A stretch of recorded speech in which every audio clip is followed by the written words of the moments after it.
मौज पर 5 लाख रुपए जीतने का मौका और इंडियाज गॉट टैलेंट के सेट पर सेलिब्रिटी से मिलने का मौका भी।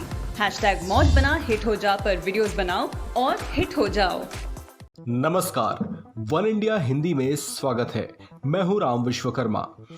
एक तरफ उत्तर प्रदेश के सीएम पद के सिंहासन पर विराजमान होने के लिए योगी आदित्यनाथ शपथ ले रहे थे, तो वहां से सैकड़ों किलोमीटर दूर उत्तराखंड के एक गांव में ढोल की करतल ध्वनि के साथ कुछ ग्रामीण खूब थिरक रहे थे, खूब नाच रहे थे, खूब जश्न में डूबे हुए थे।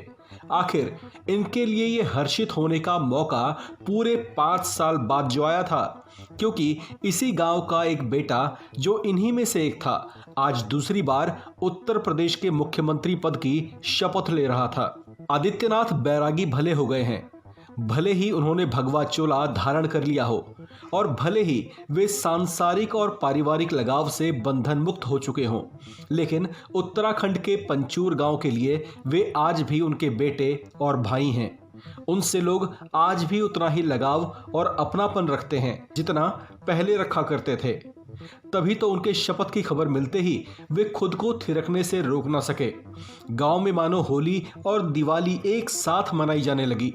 पूरा गांव खुशी से झूम उठा और लोग बाहों में बाहें डाले पारंपरिक पहाड़ी धुन पर कदम थिरकाते हुए एक दूसरे को बधाइयां देने लगे। कुछ इसी तरह का माहौल गोरखपुर में भी दिखाई दिया, जहां गोरखधाम मंदिर में लोक कलाकार जमकर थिरके। यहां बीजेपी समर्थकों और कार्यकर्ताओं के बीच खासा उत्साह दिखा। ये लोग शपथ स्थल लखनऊ तक तो नहीं पहुंच पाए, लेकिन योगी के इस धाम में जमकर अपनी खुशियों का इजहार किया। आखिर उनके प्रिय योगी फिर से सीएम जो बन गए हैं। योगी आदित्यनाथ का जन्म 5 जून 1972 को उत्तराखंड के पौड़ी जिले में एक छोटे से गांव पंचूर में हुआ था। वे बचपन से ही बड़े मेधावी छात्र थे। बचपन से ही उनका स्वभाव एक बैरागी जैसा था। अपनी युवावस्था में ही उन्होंने अपना घर परिवार त्याग दिया था। ये वो वक्त था जब राम मंदिर के लिए आंदोलन जोर पकड़ रहा था।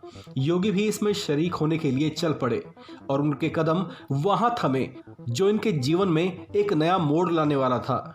नियति ने उन्हें गोरखनाथ मंदिर के तत्कालीन महंत अवैधनाथ से मिलवाया। उनके विचारों से प्रभावित होकर वे उनके शिष्य बन गए और बाद में उनके उत्तराधिकारी के तौर पर उनकी गद्दी भी संभाली।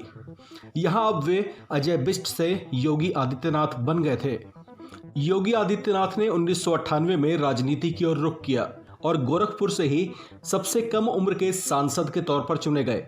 5 बार सांसद रहे योगी आदित्यनाथ आखिरकार 2017 में पहली बार यूपी के सीएम बने और उसके बाद 2022 में भी उनकी पार्टी बीजेपी ने प्रचंड बहुमत हासिल कर यूपी में राजनीतिक इतिहास रच दिया।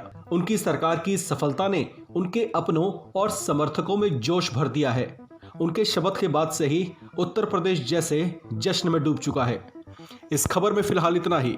बाकी खबरों के लिए बने रहिए वन इंडिया हिंदी के साथ।